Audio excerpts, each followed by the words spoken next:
Hello, it's Kathy again from Arch Projects for Kids. I'm very happy to say that over the years my website has helped millions of kids learn how to draw. Today I'd love to show you how easy it is to draw a really good looking eye. If you draw just one and make it really big, you can finish it off all kinds of different fun ways.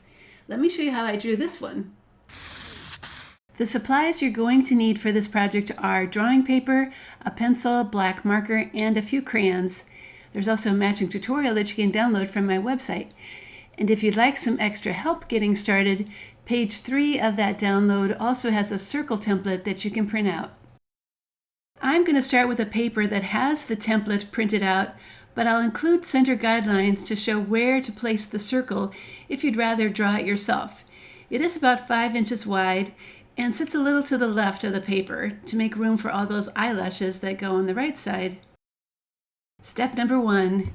As I said a moment ago, I'm starting with the printed template from page 3, but it will help to trace it with a pencil so we can see it a little better. Don't press too hard though, as a little bit of this shape is going to be erased in a moment. Step number 2. Now I need to add the iris circle that sits in the middle of the eye. You can either trace something or just do your best to draw a smaller circle, something about the size of a golf ball or so. Step number 3. The top outer eye shape is going to be a big curve like this, which actually chops off a little bit of the top of that circle. Make 2 dots a little bit lower than the fold of the paper, and then carefully draw a long curve to connect them. The bottom side is going to be drawn the same way with a little flat shape added to the left for the tear duct. This long curve cuts off just a little bit of that lower circle too. Try to work slowly so you can get a nice, smooth line. Step number 4. Now is a good time to erase the top and bottom parts of that circle that were kind of sliced off a moment ago. You'll see that this step makes the eye look much more relaxed. You don't usually see the entire circle of people's eyes unless they're really upset or something. Step number 5, it's a small touch. Just add a little curve shape for that tear duct. Now comes a curved line above the eye for the edge of the eyelid. Just draw a long curved line that kind of matches the shape below and try to make it as smooth as possible too. Step number 6, then do the same on the bottom, adding one long curved line there too. This one can be pretty close to the eye. Step number 7. Now comes the fun part, adding the eyelashes. I'm going to draw mine across the top and give them a little bit of thickness while I'm at it so I can color them in. Feel free to make yours however you want though.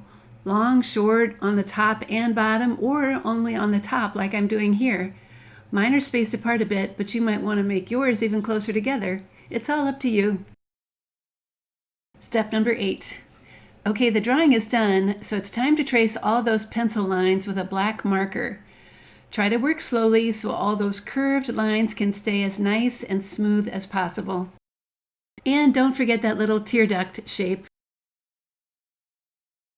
When the tracing is all done, it's always a good time to look for any other little pencil lines that are still showing.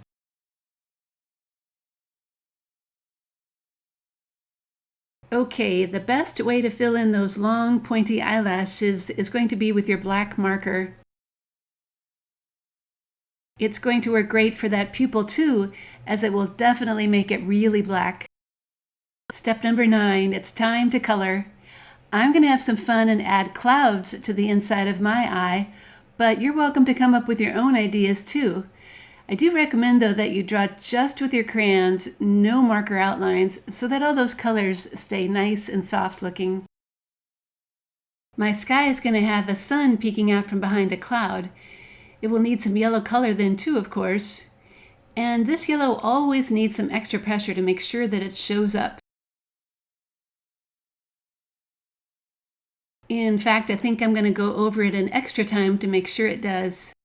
Finally, the area around the clouds gets filled in a blue sky color. I'm trying to not have any white spots showing as I want those white clouds to really stand out. This is the part where it pays off to take your time and make your coloring as neat as can be. See how soft those clouds look when they don't have a black outline around them? It's a good thing to remember whenever you're adding clouds to a drawing. Finally, it's time to pick a skin color. This is where it really helps to have a pack of skin-colored crayons so you can find just the color you want. Fill in everything except for the whites of the eyes, of course. Try to go for a nice layer of skin color everywhere. Now, if you want to make your eye look a little more dimensional, try pressing a little harder with that skin crayon right above that top curve line. You can do the same below, including the inside of that tear duct shape. And also on that edge right next to the eye too. It will make the folds of the eye look just a little bit more realistic. Here's one more idea that you might want to try out. This light gray crayon always makes a nice subtle shadow. You do have to press pretty hard when you use it, but it makes the perfect shade of gray when you want something really light. I'm going to add a little bit of a shadow underneath the lid and on the sides of the eye and on the bottom too. It just makes that eye look a little bit more round. Okay, there is a finished and very cool looking eye drawing if you ask me. Remember, if you want your eyes to look relaxed, it's always good to have a little bit of the circle on top and bottom tucked under the eyelid. It's a good rule of thumb to follow when drawing eyes.